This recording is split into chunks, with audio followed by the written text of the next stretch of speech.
Okay, all right. Moving on from AI. Next topic is holographic vehicle tech, AR rather.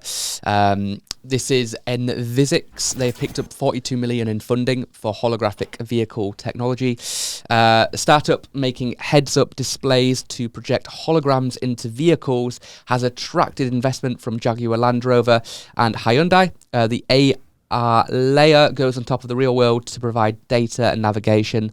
So essentially, the glass separating you in the car from the road would be able to display basic things from the time, the miles per hour that you're going, the distance, to more complex things, a Google Maps arrow leading you in the way, text on the screen showing you hazards, cyclists, etc., etc. And that's the concept in a nutshell. But they've raised a ton of money to develop this and make it happen. Giuseppe, why don't you kick us off? What are your thoughts when you see that potential innovation? Oh, that's great. Looks like the jet fighter pilot's visor that they already have. That's great. On the other side, it's very scary because it will need some limitations. I don't want the WhatsApp chats going on the screen and people distracted when they are driving. So there will be a lot of I think I don't like regulations, but in this case should be limited what you can see on the screen or not. Yeah, safety concerns are obviously enormous here.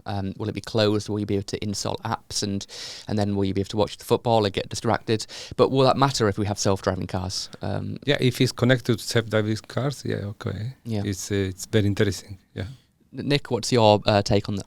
It's interesting you say that if we've got self-driving cars, then surely everyone would be stuck on the mobile phone, won't they? Because the four of us won't agree on what we want to watch. Or in VR, perhaps. Exactly. I actually really like the idea. Yeah. I really, really like it. I think it's almost like things from old science fiction films coming to life. I completely agree with Giuseppe. There needs to be some governance around this.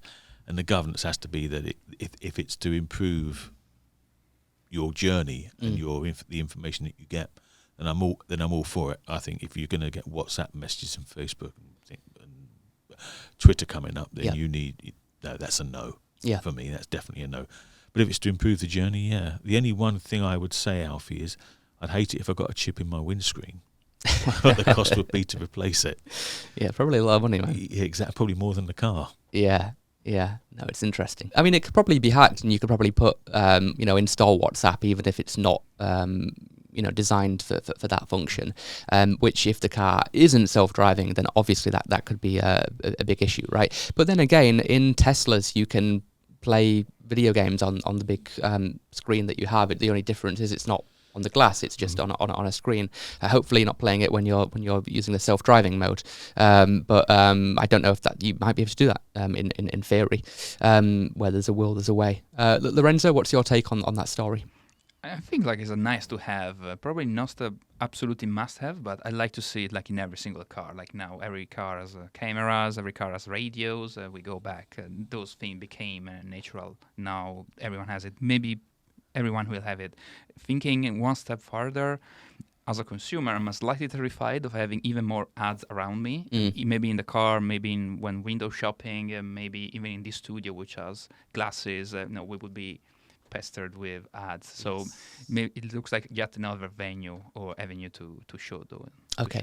Ads, that's a good point I didn't think about. So if it's using machine learning and it knows who is looking at the screen based on the data, the likes that you have, the presence you have on social, it knows what to sell you. That could be custom for each person. Do you see companies taking advantage of this perhaps and then trying to market to you whilst you're on your way to the supermarket?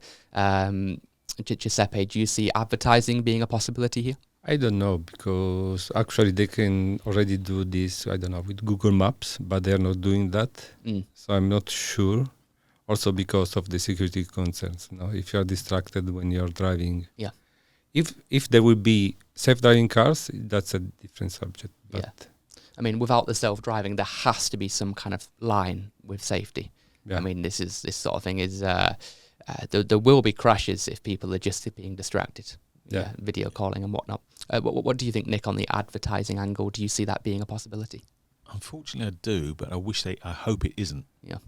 And for the exact same reason that Giuseppe and Lorenzo said, really, is that it's a distraction, and it's you don't want the whole idea of adverts is to catch your attention, and you don't really want that while you're driving. No.